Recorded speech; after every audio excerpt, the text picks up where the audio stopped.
It's Gorman in the morning with Fletcher and Ryder. Now, 92 KQRS.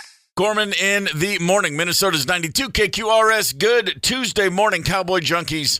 The singer for that band, Margot Timmons. I was flying back from my daughter's graduation this weekend. On Sunday, I got on a plane, and for whatever reason, I was like, hey, I think that's the singer for Cowboy Junkies. Margot Timmons was on my flight. And then I realized after Googling that it wasn't. Because I was like, I'm pretty sure that's the singer from Cowboy Junkies, who I met once in 1989.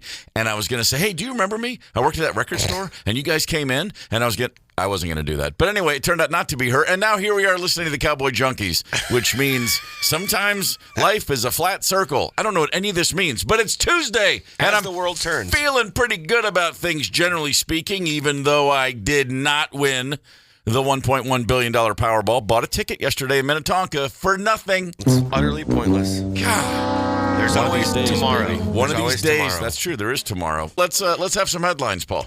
Several new laws go into effect in Minnesota on January 1st. And I realize it's a little ways away, but we're not going to be here January 1st. So we're telling you now, including Minnesota's new paid leave law. The paid family and medical leave law allows up to 20 weeks of leave and paid benefits. We've probably all gone through the thing where we have to sign the document, right, that agrees to this. Yeah. Workers will be allowed a rest break. This is another new law. Workers will be allowed a rest break of at least 15 minutes or enough time to use the nearest restroom, whichever is longer, within each of 4 consecutive hours of work. Currently, state law only says adequate time. Also, lunch breaks will be at least 30 minutes rather than just adequate time. Man, wow. Sounds like I'm going to need to spike a lot of cashmere so I can go to the bathroom. Sounds like we're trying to be civilized around here. Yeah, how about that? Wow. Also, the annual watercraft surcharge that funds invasive species control is increasing from $10.60 to between $14 and $62, depending on boat size, type, and use. Take that, zebra mollusks or whatever it is. Way on. Coming for you. No more shotgun zone for deer hunting, restricting the type of legal firearms for deer hunting. Wait. Shotgun zone. No more shotgun zone for what does that deer even hunting. mean? It means who is hunting deer with shotguns? I'm so confused. I know nothing about hunting. I don't either. I'm just reading what's written because even if you explained it to me, I'd be confused. It's basically just there's restrictions on what types of guns can be used for deer hunting, and they will be lifted. Yeah, and or I think repealed. It's like certain parts of southern Minnesota, and now they're just going to change it to any type of legal firearm as opposed to restricting what different types of firearms. Okay. I don't know. If you're hardcore, you go bow hunting like my neighbor. Yeah, I just have never heard of anyone going after a deer with a shotgun before. That's new to me. What about with a Glock or a Smith & Wesson?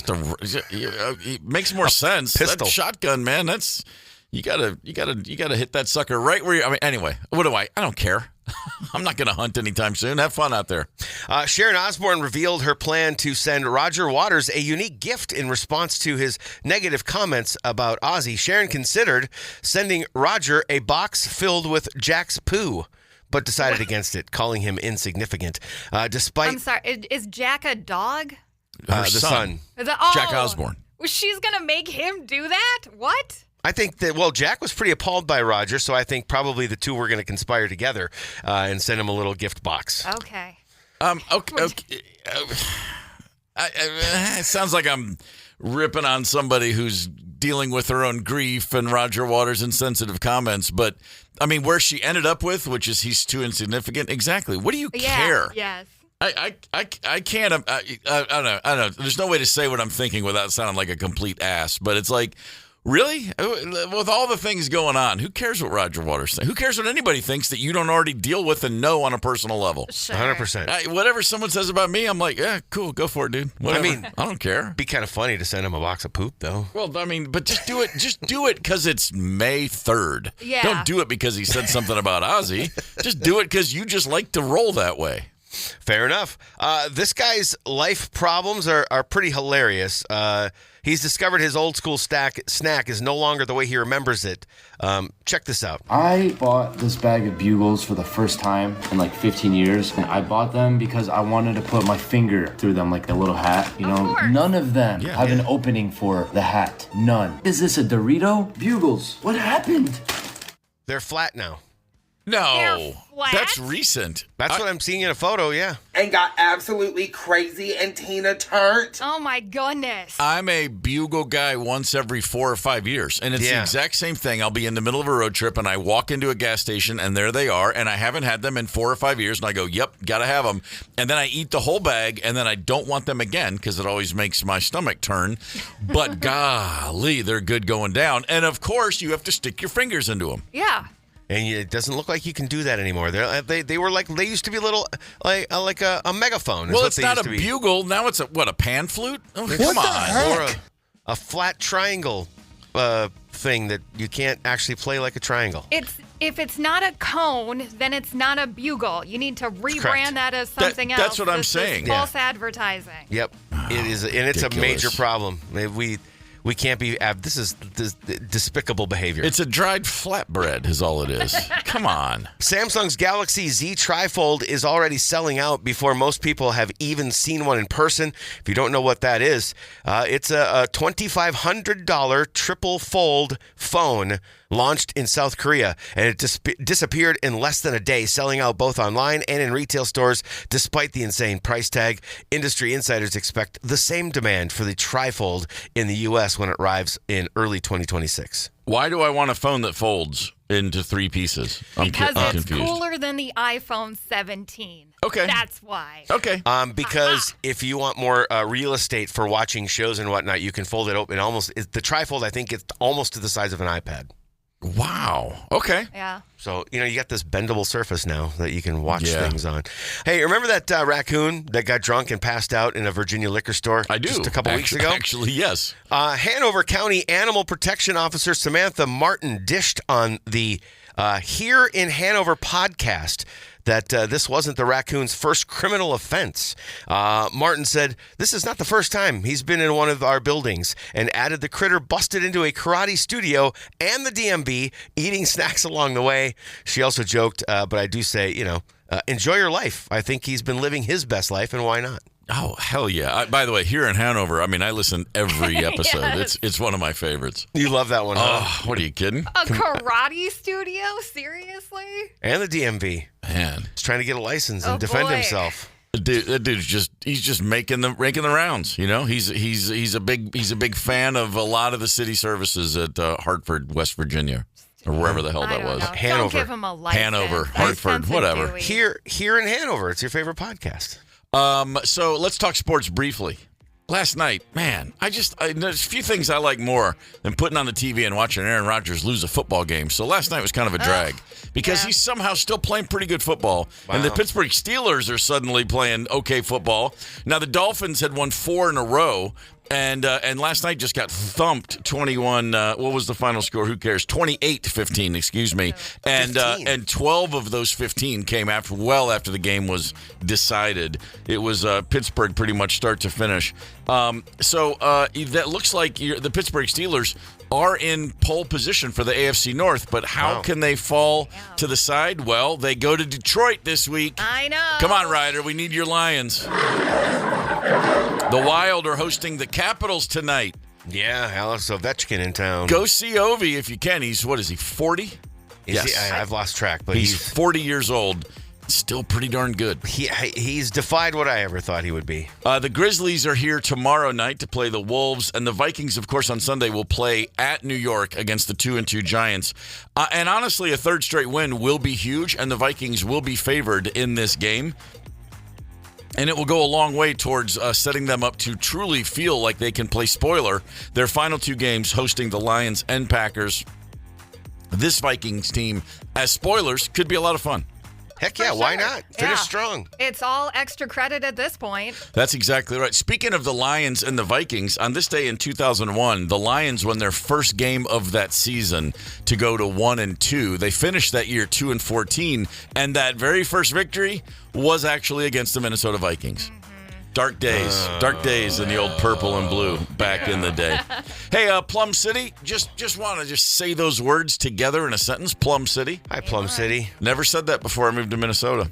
Make no mistake about it. Nope. Gorman in the morning. Coming right back. 92 KQRS. Streaming from 92KQRS.com. Gorman in the Morning is back. 92KQRS. Gorman in the Morning with Fletcher and Ryder, Minnesota's 92KQRS. It has, in fact, been 60 years. 1965 when A Charlie Brown Christmas debuted on CBS. And in fact, it almost never happened because a lot of people at CBS thought it's too slow, nothing happens. They were just kind of, no one's going to tune in and watch this. Happens. Right? Yeah. They get the sad Christmas tree. Linus has his speech. So many things happen. I know, but these were the mid-'60s and the Beatles were all the rage, and who knows what they were thinking. Linus even puts his blankie around the sad little tree. See? We all know it back and forward, back and forth, like the back of our own hand. But one thing that may be interesting, obviously Vince Guaraldi has continued to become a household name. The soundtrack to that is just so fantastic. Sure. This jazz trio just getting some work done in the studio. Yeah. Something else happened in a studio where a bunch of kids came in to sing. We're all familiar with the children's choir, of course, throughout. So unlike the Vince Guaraldi trio, who were musicians that were put into a studio and they recorded and then they were like, "Hey man, here you go, ba-chang, here's your paycheck, nice job." Yeah, they're still pressing that record. Somebody's making money off of it. Damn straight they are. And there are little combos all around the world that every year at Christmas get together to play that music, start to finish. It's like, hey, we're going to do the Charlie Brown Christmas album. Yeah. It's a totally cool thing. But the children singing in the choir, no, they were not child actors. They were not even professional musicians. What? Really? They were the kids from St. Paul's Episcopal Church in San Rafael, California. Wow. And they were discovered by a CBS lackey singing, and he was like, "Hey, man, you guys want to come to a recording studio and sing?" And the kids were like, "Sure." And he said, "I tell you what, anybody comes in and sings, give you some ice cream." For real? For real. After the vocal performance. Okay. Yeah, You don't want ice cream pre-singing. No. They went in, they Back sang, of the pipes. bang. The entire budget for Charlie Brown Christmas was $76,000 to create the entire show. That's what CBS allotted. 76 large. So a few scoops of ice cream made perfect sense to the people minding the bottom line. I mean, 76,000 though back then. That's a fair amount, right? It's not a bad amount of money. But let's just talk a minute about how many millions of dollars do you think those producers have made ever since with a Charlie Brown Christmas? Because it still airs on CBS and sponsors still buy in. And holy smokes, man, the sales. I mean, when DVDs hit and suddenly is like, I got to go get all the DVDs of stuff that I watched once and then have a stack of DVDs, taking them back to the place and going, can you buy these used DVDs? So yeah, millions and millions and millions. And you would have thought at some point somebody says, let's give those kids a second ice cream cone at the very least. Yes. But no, nothing. What year did we stop being able to pay children in ice cream for their work? Oh man, some mid-90s, some nonsense. Yeah, ridiculous. I mean, but they could have hey, here's a little something for your college education at some point. You know what I mean? Like, I here's would a little think. something. But What? No, free trip to the toy store. There you go. Shopping spree, buy anything. Sure, okay. That's what they really want. John Lennon has a song called Cold Turkey. Okay. Temperatures rising, fever is high, can't see no future, can't see no sky. My feet are so heavy, so is my head. It goes on. My body's aching, goose pimple bone, can't see nobody, leave me alone. It's all about just going cold turkey, just putting it down. Man. No weaning off of the hard stuff, just boom. He's real good with those lyrics. I am clean and clear, and it is painful. And that is what every kid in Australia under the age of 16 is feeling right now. Now, boy. unlike John Lennon, they were not trying to kick heroin, I hope. Right. But no, social media in Australia is no longer available until your 16th birthday. And you wonder why our schools are falling apart. You do wonder why. A law went into effect yesterday. All social media, Facebook, TikTok, Instagram, Snapchat, even YouTube. Over 1 million Facebook and Instagram accounts disappeared in Australia overnight. In one day, they were just like, shawow. They what? And shawow. Wow. Companies, social media companies, face incredibly steep fines if they do not deactivate accounts for kids under the age of 16. I think it's fantastic. I think every kid in Australia now has the beginning of an understanding of what life was like in the 80s and the 90s. You know what I mean? You could argue they're going to get a feel for what life is like. Yeah. Period. Just period. That's it. Yeah. There's a good chance that kids are going to have conversations with other kids now. Sure. Human interaction. Sure about this? It's back. Okay. I read a thing that said they think that's going to backfire. They're going to be less informed. Like, really? Like, oh, please. I know, right? Less cat videos and less conspiracy theories. I think we'll all be okay. Yeah. I think it's a great idea. And this is having put a couple of kids through their teen years with social media apps. And I've said this before. I just feel like we dodged a bullet. Both kids jumped in, and then both kids pretty much got out. Like, neither one of them is an active poster on any social media. I mean, Connell has a burner Twitter account, but all of his friends do, and it's just for jokes and sports content. And it is funny, but even that is like, just when he's watching a game, he'll go on, and he's a part of a whole group of people that are just trying to make each other laugh. But in terms of as himself, like he's on Instagram once a month. Marley is even less now. And, occasional updates, but I'm really happy they went through those teen years and recognized on their own accord, like, I'm kind of miserable when I'm staring at my phone all day. Okay. And I took everything I had to not just shove that down their throats. So thankfully they kind of came around to that on their own. But I mean, we all know people who have kids, or we all know kids. We all have whoever, and you're like, man, I hate my phone, and I stare at it all the time. It drives me crazy, and I'm 60. I can't imagine what it feels like to be 15 right now and looking right down the barrel of that thing every day. Absolutely. In fact, I think you could argue that it should be even older than 16. I mean, I think you could be 18, 21. I mean, at least let your brain somewhat form before we go in and try to interpret all the garbage that is on all of these platforms. So you want to introduce alcohol and social media at the same time?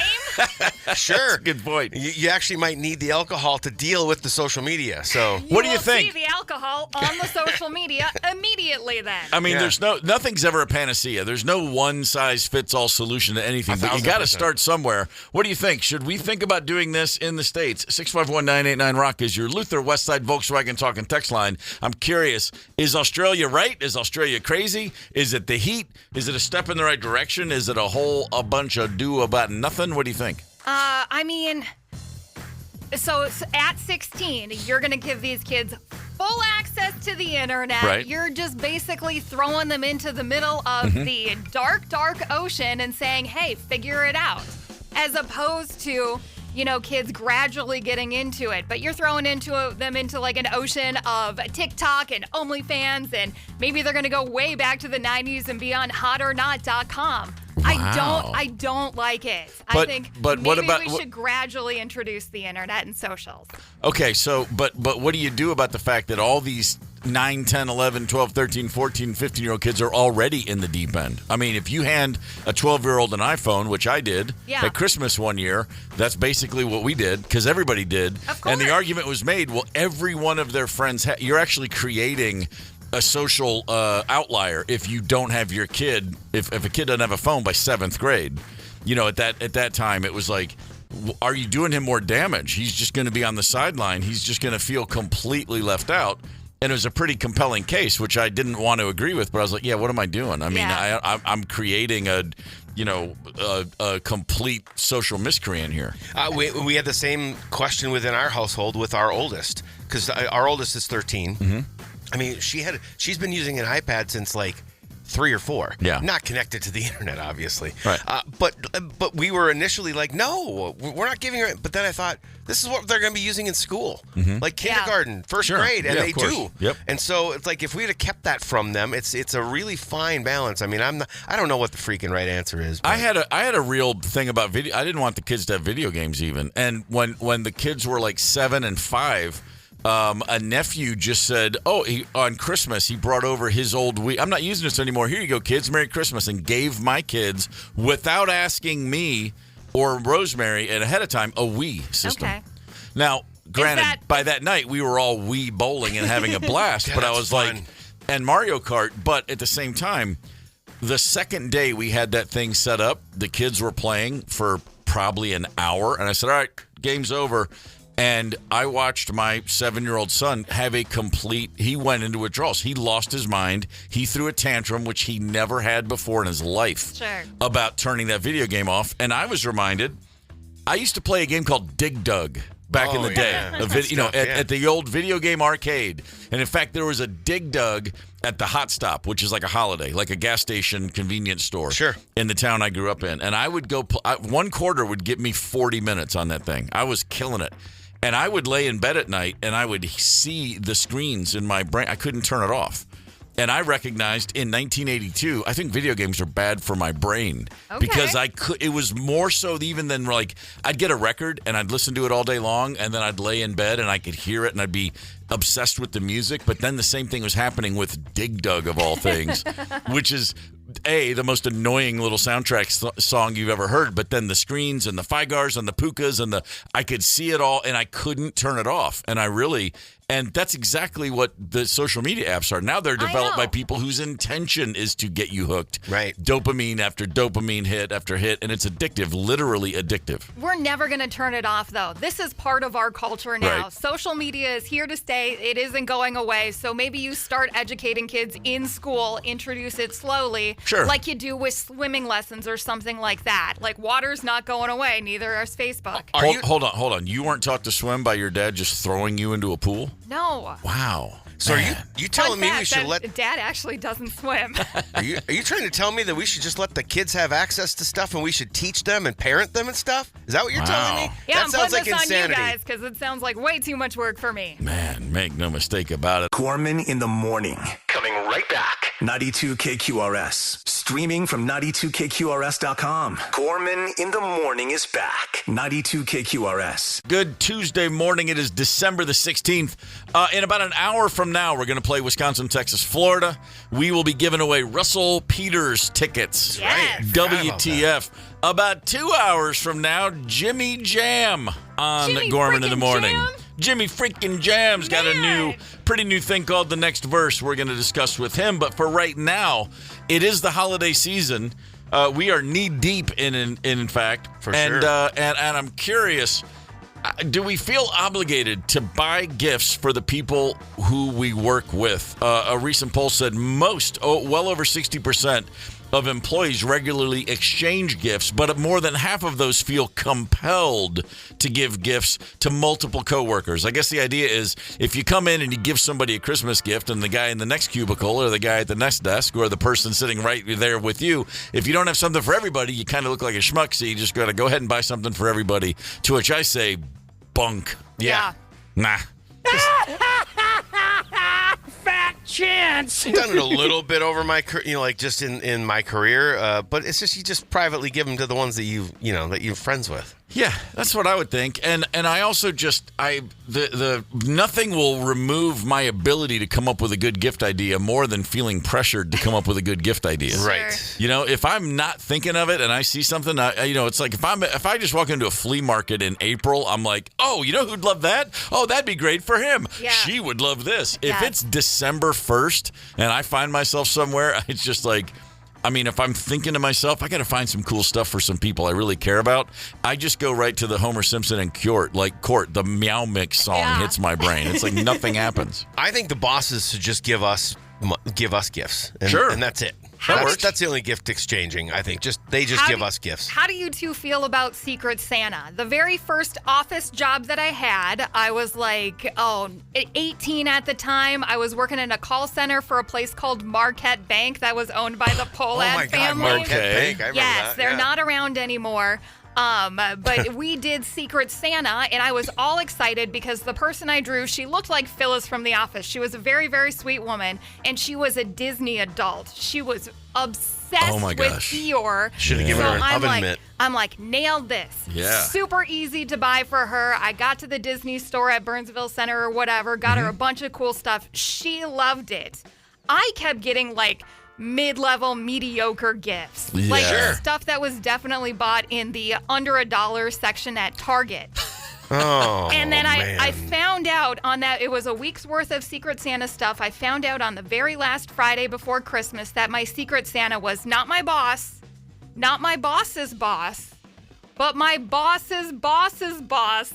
Linda. Really? Totally skimped on the gifts. Wow, that's so tacky. I was so disillusioned by this whole office thing. You are not the first person to besmirch Linda from Marquette Bank when it comes to gift giving. I can assure you of that. Yeah, there are legends written about Linda for sure. Yeah. Man, that's a rough That's so one. tacky, though. I do have the perfect gift for the two of you. It's something that I've given my dad over and over and over again. He loves it every time he gets it. Nothing? It is, for this holiday season, two things: peace and quiet. Ah, there you There go. you go. I like that. Gee, thanks. I had a Secret Santa situation when I was an RA in the dorm. Oh, okay. We had the All right. holiday party for the housing staff at North Hall, and it was a Secret Santa thing. And every single person on staff just went to their person they drew their name and said, "Hey, I got you. What do you want?"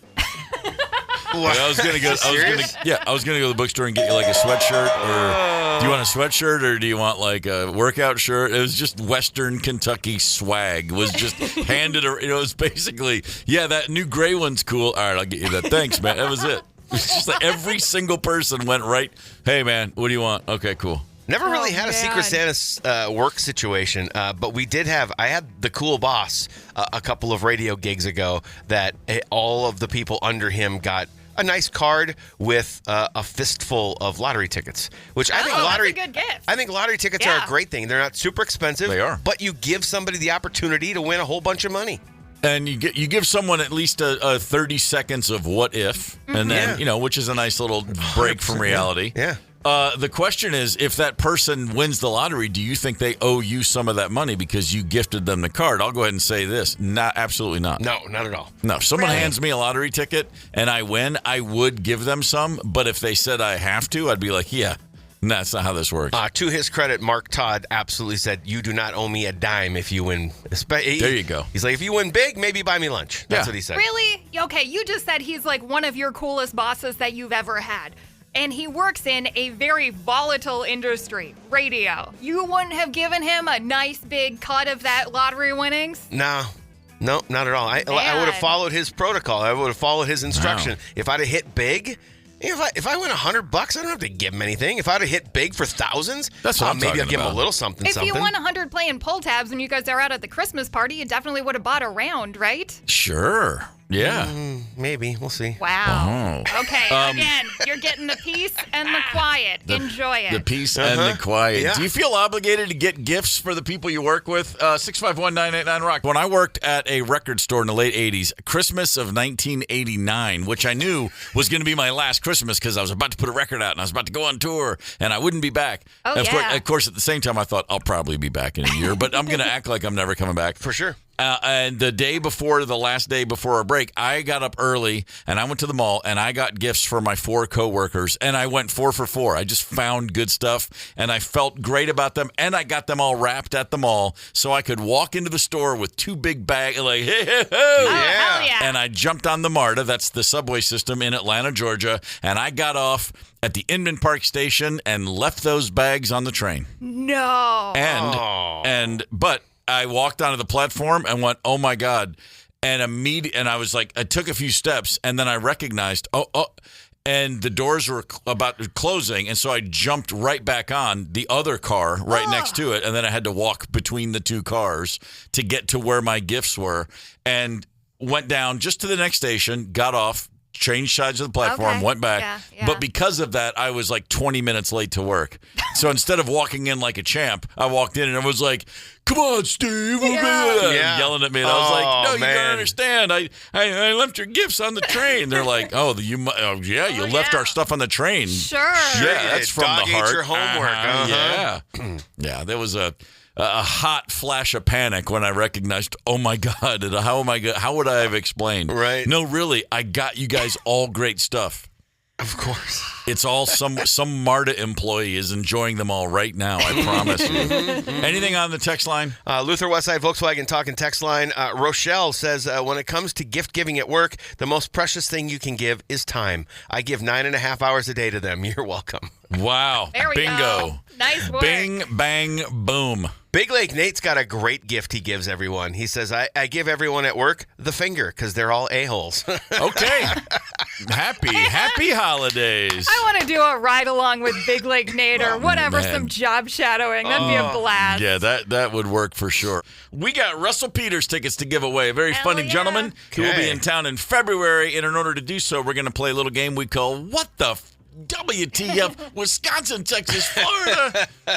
3 stories that all happened in either Wisconsin, Texas, or Florida. Okay. Could be one of each. It could be all 3 in the same state. Could be 2 in 1. It could be any combination. But your only options are Wisconsin, Texas, Florida. Copy. We following along, okay? Yeah, got it. Here. All right, this is my version. So let's get to our first story. There's a Walmart in a particular part of America, and there's a woman that had been suspected of having stolen a whole bunch of stuff, and they were on the lookout for her, and she returned to the scene of the crime at an incredibly inconvenient time for her, as it turns out. Unfortunate timing for a woman suspected of theft at a Walmart in County during a police charity event called Shop with a Cop. 12 News' Kendall Keys reports on how officers were forced to quickly pivot. I like all the news whooshes. Surveillance photos from Walmart December 3rd show a woman walking out of the store with a cart overflowing with more than $600 worth of toys, decor, and clothes. Christmas. One problem, police say she never paid. Straight past the checkout and putting it out into her car. Police Chief Scott McFarland says the woman returned to the same Walmart a few days later. This time, it was crawling with cops. There probably wasn't a corner that you could turn around in the store and not see a police officer. Police were there for Shop with a Cop, an annual event where officers help kids fill holiday wish lists. Police chief says there were more than a dozen officers inside the store with their squad cars visible parked out front. Still, he says she continued to walk inside the store and began filling up a cart. I was at the register checking everybody out. I heard over the radio that one of our officers had noticed that a shoplifting suspect from the previous day was in the store. The County DA charged 24-year-old Sophia Malik with felony retail theft. The chief says officers arrested her out of the view of the kids, finding $900 worth of stolen toys in her car. Prosecutors say the woman admitted to doing the same thing at Walmart, and she is out of jail on a signature bond tonight. Oh, man. Oops. I feel like she blew this one. If she had just done her first shoplifting during the Shop with a Cop thing, she totally would have gotten away with it. It's the perfect crime. They'd never suspect you. They never would. No. Yeah, exactly right. She got greedy. Put on a walkie-talkie or something like that. You'll look just like a cop. Nobody would ever question you walking out with toys that are unwrapped. Well, she's got a new plan for next year. That's right. Maybe that's my new plan for next year. She got greased. $600 came back for $900 worth more the next day. Wow. Okay. All right. Our next story, they always say revenge is a dish best served cold. That's what I hear. Yeah, they say that. Sometimes it's best served with some chocolate on the side. Okay. A North woman was arrested after investigators say she tried to kill her ex-husband by mailing him chocolate laced with fentanyl. The County Sheriff's Office says a source reported the woman, identified as Pamela Jean Stanley. Deputies say she planned to make the chocolates look like a gift from a travel agency to celebrate her ex's engagement. They say she even traveled more than 200 miles to buy the drug, but was caught in an undercover sting. She's now facing charges and has a trial set for October. So her ex, she's split up. Her ex is getting engaged, and so she whips up a gift that looks like it's coming from a travel agency to say congratulations, a gift of chocolate, which she laced with fentanyl to kill him. Okay, so why would she send it from a travel agency? So the mistake is that you're supposed to put antifreeze in his Mountain Dew. That's exactly right. Thank you for that, Ryder. I just doing it all wrong. It's a whole lot of work. You know, you can go buy antifreeze and no one will immediately suspect you of doing anything wrong. However, driving 200 miles and buying fentanyl when you're not the kind of person who normally buys fentanyl, some red flags go up. I think that red flags go up anytime you're buying fentanyl. Pretty much. Actually, yeah. Pretty much. Okay, and then finally, a good old-fashioned run-of-the-mill car theft story, or was it? New at 5, a man tells deputies that he was teleported into a stolen car. But a trail of destruction tells a much clearer story. Fox 35's Chancellor Wynn has the wild body camera video that has many people saying only Deputies hear a lot of excuses when they ask people, so why'd you do it? But this is a new one. I don't know. I teleported or something. Where'd you get the car from? I don't know. It's Calvin. Beach side? I don't know. I teleported. Officer, where'd you find Come over here. Give me just 1 second. Yeah. Put your hands up on my car. Yes, sir. That's 36-year-old Calvin Johnson with the bloody face. And you heard him right. He told the deputy he teleported into a stolen car and crashed it. Signal 20 says... Oh, my God. He stole the car. This started at Bicentennial Park. A man walking his dog left the keys of his BMW convertible in the car, and deputies say a thief jumped on the opportunity. A witness describes the strange interaction he had with the suspect. Who'd you see get into it? It was a guy probably maybe 30 years old. It wasn't his car? No. He kept asking for a light, and I was like, how in the world does he have a BMW if he doesn't have a light for a cigarette? A few minutes later, this happens. 130 miles an hour, and I swear to God, that's his boat. The stolen BMW crashes at Boulevard. Good Samaritans stop to help. Cut him out of his seat. It's not his. And then everyone learns the car is stolen. You saved me from the aliens. The suspect is driven, not teleported, to the hospital and then to jail. Chancellor Wynn, Fox 35 News. You saved me from the aliens. Yeah. Yes. Wow. Yeah. That is a fascinating bit right there. If you are abducted and the aliens have finished their probing and they're going to teleport you back to Earth, make sure you say, "Can you put me into a nice European import, please?" Exactly. Yeah. Preferably one already traveling at high speeds. And that has a cigarette lighter. All right, so we've got Tom from New Brighton on the horn, who apparently knows exactly where these stories came from. Well done, Tom. Let's recap. Shop with a Cop event at a Walmart. And a woman who was already under suspicion, they already realized she had stolen a bunch of stuff, returned to the scene of the crime to go get some more booty. And again, shop with a cop, meaning the store was full of cops, and they popped her. Where do we think this happened, Ryder? Okay, so there was no, regional dialect or anything like that in there. Walmarts are everywhere, but she felt very, very comfortable. And I know that Walmart is headquartered in Arkansas, so I'm going to say she is in neighboring Texas. Wow. Fletcher? Interesting. The whole thing felt very wholesome to me. Shop with the cop. Not that they couldn't do that anywhere, but the whole thing just had a feel of the Midwest, and so I'm going to say Wisconsin. Tom from New Brighton, where did it go down, sir? Wisconsin. Fletcher's right. There it is. Nice. Right. 1 for 1, Paul. I like it. All right. Jilted lover ex decides to get back at her former beau, who's now engaged to another woman, so she decides she's going to send him a gift of chocolate laced with fentanyl. A bit of an overreaction, I would suggest. Ryder, where do you think it happened? You know, it stems from a couple who just can't communicate. I'm going to go with this is Midwest. I'm going Wisconsin on this one. Paul Fletcher? Dang it. I'm really torn on this. Let's see. Let's just go with my gut, and I'm gonna say my initial instinct. Ryder made a good case, and I feel like Wisconsin might be it, but I initially said Texas. I'm gonna stick with Texas. Okay. Tom, what do we got? Fletcher's right again. Wow. Yeah.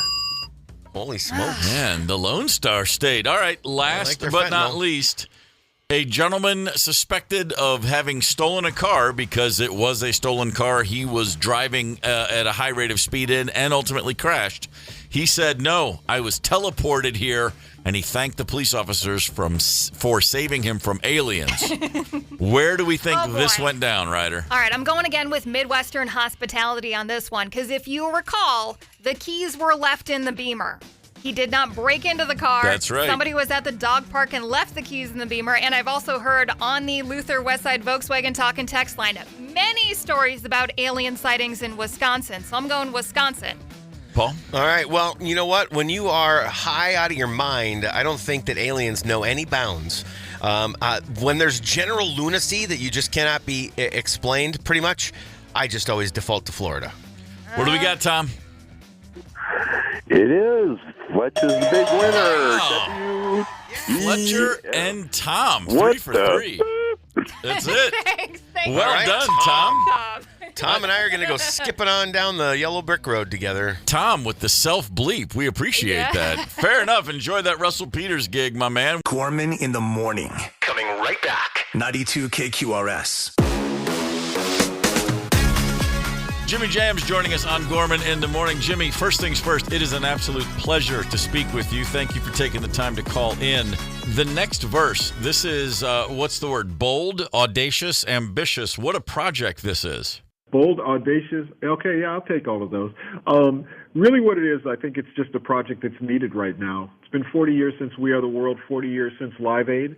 Unfortunately, food is still an ongoing problem for people, food insecurity around the world. So we always felt like, we call the music the divine art, and we felt like let's use the art of music to try to eradicate hunger if we can. Music does seem to be the one thing that we can all agree on. It cuts through every line that's ever been drawn in the sand, political, cultural, economic, whatever. Everybody loves a good tune. Yeah, I agree. I always say, like on a Zoom screen, you always see people's differences. Zoom is a partner in this, and when you see the differences of people, their lighting and whether they're old or young or black or white or whatever that is, as soon as you put a piece of music on, you see everybody nodding their head at the same time. Yeah. And I always say, if the Zoom screen is a quilt, then music is the thread of the quilt that ties it all together. So I think it gives us a chance to kind of do that, and really, Quincy Jones probably 20 years ago talked about us, and he said that Jimmy and Terry understand collaboration and that, and he talked about We Are the World and how special that was for him to do that, and then said that basically that's the kind of thing we need to do, and that was 20 or 25 years ago he said that. So I don't know, maybe we're getting late getting around to it, but it's definitely something we want to try to do and use our musical gifts to make it happen. Certainly better late than never, as they say. So explain how this is going to work. You guys are, the next verse is a new song that, as you said, inspired by We Are the World, but a lot of people, as in everybody, can play a part in this. Yes, we wanted it to be inclusive. So if you think about We Are the World, that was something that you kind of watched. You watched the video or you bought the record. But nowadays, listen, everybody's a creator because you have Instagram, you have TikTok, everybody's making their own videos, doing their own songs. So the idea is our version of the song will be one version of the song, but people will they've already started uploading. If you go to the site, you will already see people are doing spoken word versions. They're doing, like gospel versions. They're doing rock versions. Everybody's taking the song or kind of the template of the song, and then they're making their own song from it. And that's the kind of thing we want to happen here, because we want people to be involved and feel like they're a part of it. And we want it to be a living, breathing, growing, evolving thing, rather than just, hey, listen to our version. It's like, no, listen to our version. Hope you like our version, but then you can create your own version, do your own lyrics. And that, to me, is what makes it interactive. And I think, it gives people who want to give and don't know how to do it, it gives them a simple way to do it. And literally, you can get on for our Zoom that we're doing, for the recording of the song, you can get on there for free, but for $10, which buys 44 meals, by the way, that gets you a little bit of an elevated experience. And then there's a $19.95 per month that gives you an even further elevated experience. But the idea is that everybody can participate and be a part of it. Jimmy Jam's with us on Gorman in the Morning. This whole project, you're working with Tony Robbins, who's a part of the 100 Billion Meals Challenge.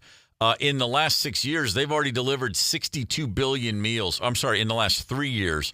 The goal is to provide 100 billion meals over the course of a decade. To hammer the point you drove home earlier, there are still so many people that wake up in the morning and have no idea what or if they're going to eat that day.